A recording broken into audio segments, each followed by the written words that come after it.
اسم اللہ کو گرفتار کیا گیا ہے. اس سے کہا گیا تھا کہ پاکستان آرمی، پاکستان نیوی اور سندھ رینجرز کی دو وردیاں جو ہیں وہ ارینج کرے، سمز کو ارینج کرے، پاکستانی جو سگریٹ ہیں انہیں ارینج کیا جائے. کچھ بلز کے حوالے سے بھی کہا گیا.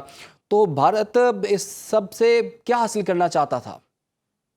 دیکھیں، میرا یہ خیال ہے کہ کیونکہ ان کی ایکسرسائز چل رہی ہے ترشول، کہ جس کو نام انہوں نے دیا ہے کہ 3 اسپیئرز، وہ انہوں نے سرکری کے علاقے میں اور ان کے ساتھ جو ان کا بھوج کا اور گجرات کا علاقہ آتا ہے اسٹیٹ کا، وہاں پہ یہ ایکسرسائز شروع کی ہوئی ہے اور یہ 30 اکتوبر سے سٹارٹ ہو گئی ہے. اور کیونکہ بہار میں الیکشن ہے 6 نومبر اور 11 نومبر، تو انہوں نے بھی 11 نومبر تک اس کی ڈیٹ دی ہوئی ہے. اور اس میں یہ میں خیال چاہ رہے تھے کہ کوئی فالس فلیگ آپریشن کیا جائے، جس میں کہ کسی جو لوگوں کو وہاں سے جو ان کے پاس قیدی ہیں مختلف ممالک کے یا جو بھی ہیں، ان کو لا کے مار کے یہ وردیاں پہنا کے وہاں دکھایا جائے کہ دیکھیں جی ہم نے پاکستان کے خدا نخواستہ کسی پوسٹ پہ قبضہ کر لیا ہے. سارا کیونکہ یہ ڈرامے باز ہیں اور یہ سمجھتے ہیں کہ بالی ووڈ کی طرح، کیونکہ ان کا دنیا کا چہرہ بالی ووڈ کا دکھاتے ہیں، اندر سے تو ان کا بڑا گندا چہرہ ہے. ان کے پاس تو دیکھیں نا، ان کے 60% عوام کے پاس تو ٹوائلٹس ہی نہیں ہے، اور 60-65% روزانہ حکومت ان کو کھانے کے پیسے یا ایڈ دیتی ہے. جی تو اتنا غربت کا شکار ہے، اور فلمی دنیا کے ذریعے ایک بڑا شائننگ انڈیا کا یہ امیج بنانے کی کوشش کر رہے تھے. حالات بالکل اس سے مختلف ہیں. تو یہ ڈرامے کرتے ہیں، یہ کوئی ڈرامہ کرنا چاہ رہے تھے، اور وہ اللہ کے فضل سے ہماری جو سیکورٹی ایجنسیز ہیں، انٹیلیجنس کے ادارے ہیں، انہوں نے بری طرح ناکام بنا دیا ہے. اچھا جنرل صاحب، ہم دیکھ رہے ہیں کہ ابھی ریسنٹلی افغانستان کی طرف سے بھی انہوں نے کچھ حالات خراب کرنے کی کوشش کی. پراکسی کا تو ہمیں پہلے ہی پتا تھا کہ وہ پراکسی کے ذریعے جو ہے پاکستان کو ڈی سٹیبلائز کرنے کی کوششیں کرے گا، لیکن بڑی دفعہ ہم نے یہ بھی دیکھا کہ اسے سبکی کا سامنا بھی کرنا پڑا. پاکستان کے اندر دراندازی کی جو ایک بڑی مثال ہے وہ کلبھوشن یادو کی صورت میں پاکستان کے پاس اب بھی موجود ہے. ابھی حالیہ جو واقعہ ہے وہ اعجاز ملا والا ہے.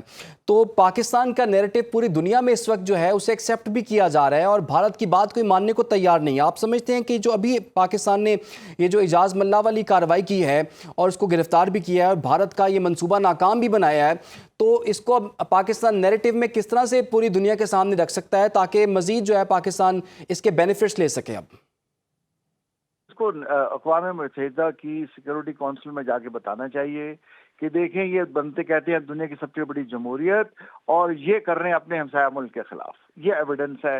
اور یہ پھر ڈرامے کرتے ہیں کہ پاکستان جو ہے وہ ٹیررزم کرتا ہے. بھئی ہم کرتے ہیں یہ کرتے ہیں.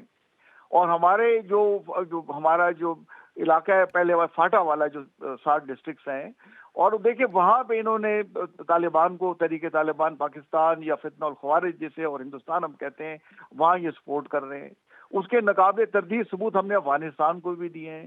یہ سارے ثبوت ہمیں اقوام متحدہ کی سیکورٹی کونسل میں رکھنے چاہیے، اور ساتھ ہمیں انٹرنیشنل کرمنل کورٹ میں مودی کو لے کے جانا چاہیے، اور اس کے امیت شاہ کو، اجیت دوول کو اور راج ناتھ سنگھ کو، جو پاکستان کے خلاف زہر اگلتے رہتے ہیں. ان سب کے کٹھے چھٹے کو ہم ان اداروں میں کھولیں اور انہیں وہاں سے سزائیں دلائیں.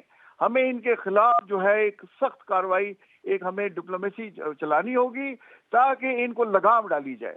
یہ لاتوں کے بھوت ہیں، باتوں سے بالکل باز نہیں آئیں گے. انف از انف. ہمیں سب ثبوت دنیا کے تمام فورم پہ لے جانے چاہیے. وہ OIC میں بھی دکھائیں، SCO میں بھی دکھائیں، برکس میں بھی ہمیں ڈوزر بھیجنا چاہیے. اور دیکھیں یہاں تک یہ انڈیا جو ہے اس کے کسی ہمسائے سے تعلقات ٹھیک نہیں ہے. ہمیں تمام چیزیں اب یہ جو بین الاقوامی ادارے ہیں ان کو دکھانی چاہیے اور انہیں لگام ڈالنی چاہیے سختی کے ساتھ.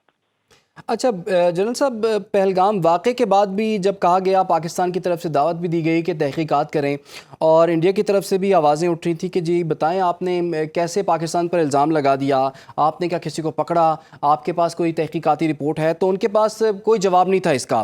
تو ابھی بھی ہم دیکھ رہے ہیں کہ پاکستان تو ثبوت کے ساتھ بات کرتا ہے جی، اور پاکستان نے 5-6 ڈوزرز جو ہیں وہ پوری دنیا کے سامنے رکھے ہیں.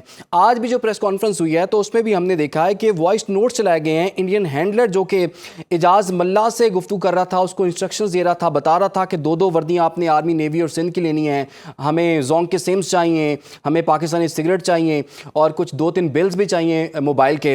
تو پاکستان نے تو ثبوت دنیا کے سامنے رکھے ہیں. تو اب جو ہے پہلے تو ڈوزیز کے ذریعے چیز بتائی جاتی تھی، اب اس معاملے کو کس طرح سے آگے لے کے چل سکتے ہیں ہم؟ دیکھیں اگر ان میں ذرا بھی شرم ہو، اور یہ جو بڑے بڑے بات کرتے رہتے ہیں ان کے جو لیڈر ہے، اب پاکستان نے ثبوت دیے نا، ان کے خلاف بات کرے نا.